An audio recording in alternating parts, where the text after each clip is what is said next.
Morning, everyone. It's a great time for a book. Today we're going to read Olga's Cup and Saucer by Olga Bravo. This is June. Early one June morning, before the sun had had a chance to peek over the horizon, Nickel Penny is awakened by the strong smells of brown sugar and cinnamon, bread baking, and strawberry corn muffins cooling. They're open!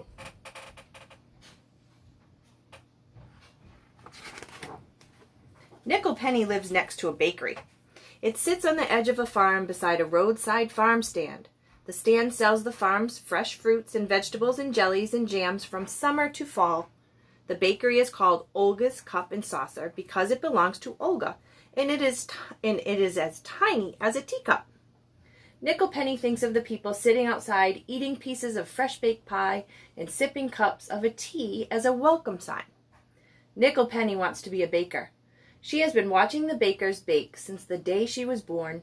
She wants to be inside the kitchen with a big white hat and a clean white apron near the warmth of the ovens, surrounded by the smells.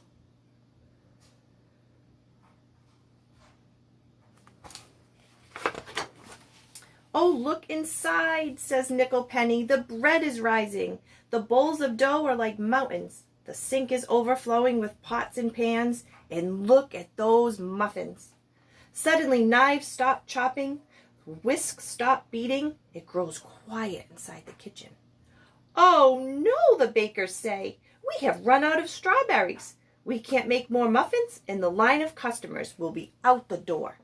"That's it," cries Nickel Penny. "If I pick the strawberries, they're sure to let me in."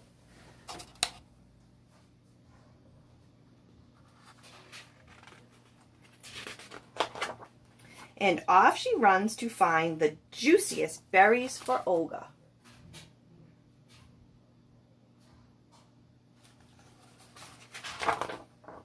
In July, Mr. Rooster, the farmer, is Nickel Penny's father. Nickel Penny loves him very much. He takes her all over the farm on a special seat next to his on the tractor. He plants the corn, he grows the herbs, and picks the zucchini that Olga uses for her muffins and cakes.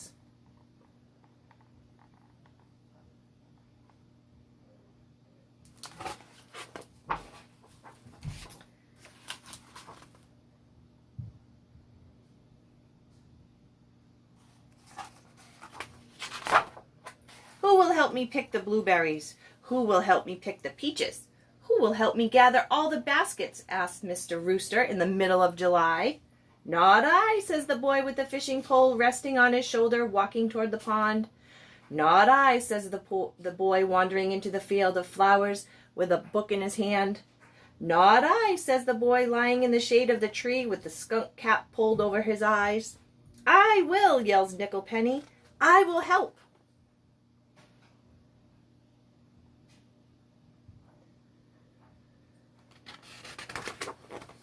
And when the blueberries and peaches are picked and the baskets gathered, Nickel Penny delivers them to Olga with the hope of helping her make the cobblers.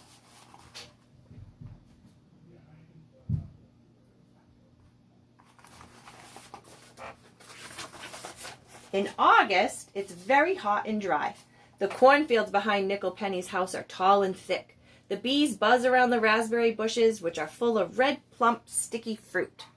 "I'm so thirsty," Nickel Penny says to Sugar, her cat. She stands in the middle of the raspberry bushes where she was picking a pint of strawberries. "Let's get some lemonade from Olga's."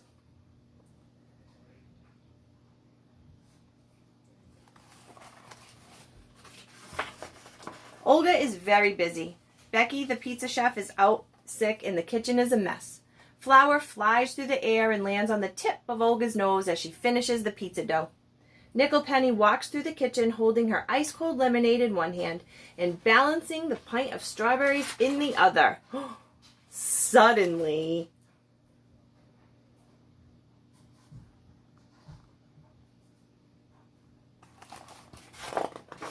Nickel Penny trips on a basket of tomatoes and raspberries and flies through the air. Then she hears Olga exclaim, "Raspberry pizza?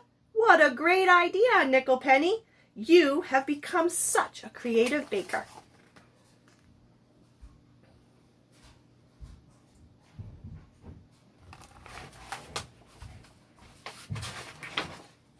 September is the first Monday.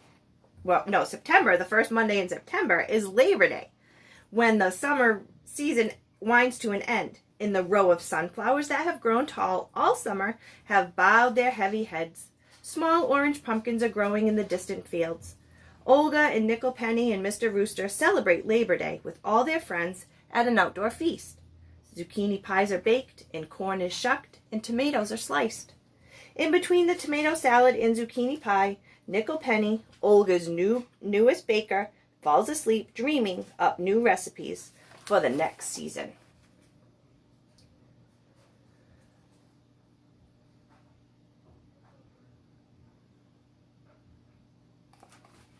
The end.